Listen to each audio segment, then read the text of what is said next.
Megamind is back for an all-new film on Peacock, Megamind versus the Doom Syndicate. So today, let's see if it's worth your time. Hey everybody, my name is Justin here. I try to watch everything that hits theaters and on streaming services like Peacock. If you guys are like me, go ahead and hit that subscribe button down below and click that bell notification for more up-and-coming content. Megamind, now assuming the role of Metro City's defender, assembles a new team to stop his former evil teammates' villainous plans from launching Metro City to the moon. So this is a sequel to the DreamWorks animated film Megamind, which had the voice talents of Will Ferrell. This movie is also released on the same day as a series, and this film not only serves as a sequel to Megamind, but as a setup for the animated series. Releasing them on the same day, pretty wild, but hey, a lot of Megamind content this weekend. I thought this was not that great. This was a film that really felt like it was made for television. You can clearly tell when a lot of these animated movies are made for streaming services or just made for television. You can tell the quality of these movies. You look at the Megamind film that was released in theaters versus this one versus the Doom Syndicate. You can tell the quality is way different. There's less detail in the background, less facial expressions from characters. The animation is fine. I could never make a film like this. But just in terms of the details and the action and the costumes and all of it, it really feels like low-tier DreamWorks animation. And you could just get that vibe throughout this movie. And it's really hard to shake that feeling that this is made for television. Not only is the animation poorer than the movie, the voice talent is nowhere near as charming as the movie. None of the voice actors returned. We have Keith Ferguson, who voices Megamind, where Will Ferrell voiced him. It's just giving a pretty generic voice performance. Well, Will Ferrell, I love him as an actor. He brought a sense of likeness to Megamind. He was also quirky. He was understanding his position in Metro City. He was great as that villain. It was so fun to hear Will Ferrell in that role. And Tina Fey and Brad Pitt and Jonah Hill, they all added a lot to that movie.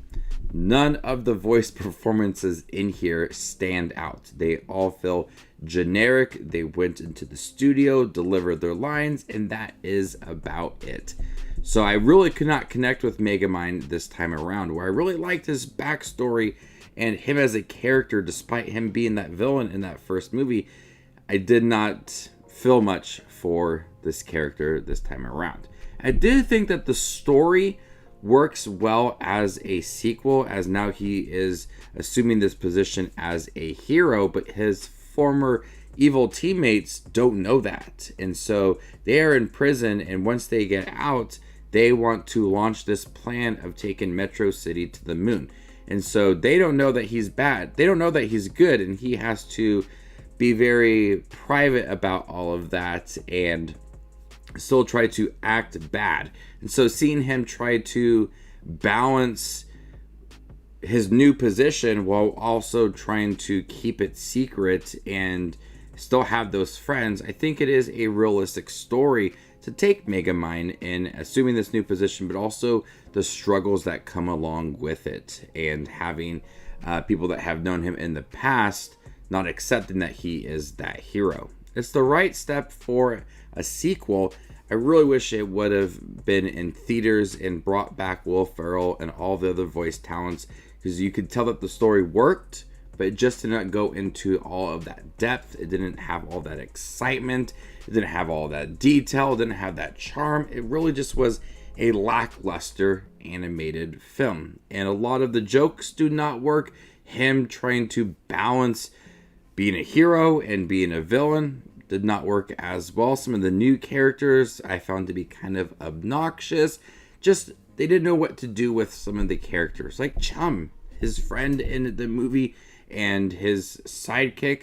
They didn't know what to do with him. They wanted him to have his own independent story, and they just didn't know how to write him into the movie and have like an emotional connection to that character. So he felt like he had this potential storyline to work, but they just did not play it out to his advantage. Megamind versus the Doom Syndicate, I thought borrowed a lot from other stories. You look at Bad Guys, another DreamWorks animated film. Those characters were bad. One character wanted to be good and was afraid of how the others would accept him. Similar to this. And all the villains that we come across, like Lady Doppler and Lord Nighty Night, there's really nothing about them. Though their powers are kind of just average at best. They don't stand out within this film. So there's a lot of elements that borrows from other DreamWorks animated films and just animated films in general. There's really no originality to Megamind versus the Doom Syndicate. So just by the end of it all, pretty forgettable, short, clearly made for television streaming service.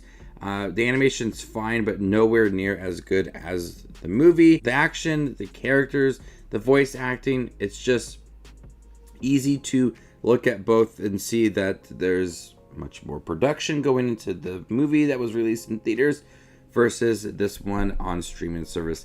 And to release both the movie and the show on the same day is very odd to me, because you could build up that anticipation to the series if you just watch the movie, but releasing them on the same day, also people can binge them back to back, which makes sense as well. I also will be reviewing the series separately, and that is just a follow-up to this movie and him being a good person and him learning about his role in Metro City.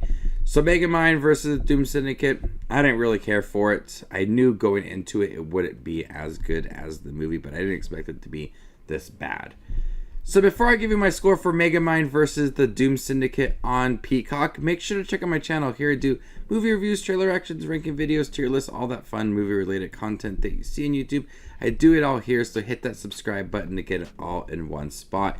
If you see where Megamind versus the Doom Syndicate ranks amongst all the other 2024 releases I've seen this year, follow me on Letterboxd, and there you can find my ranking. I'm going to go ahead and give Megamind versus the Doom Syndicate a C-. Thank you guys for checking out my review for Megamind versus the Doom Syndicate, the new Peacock animated film. Make sure to check out my channel down below and click that notification for more up-and-coming content like this. My name is Justin Watches Movies, and you guys stay classy, YouTube.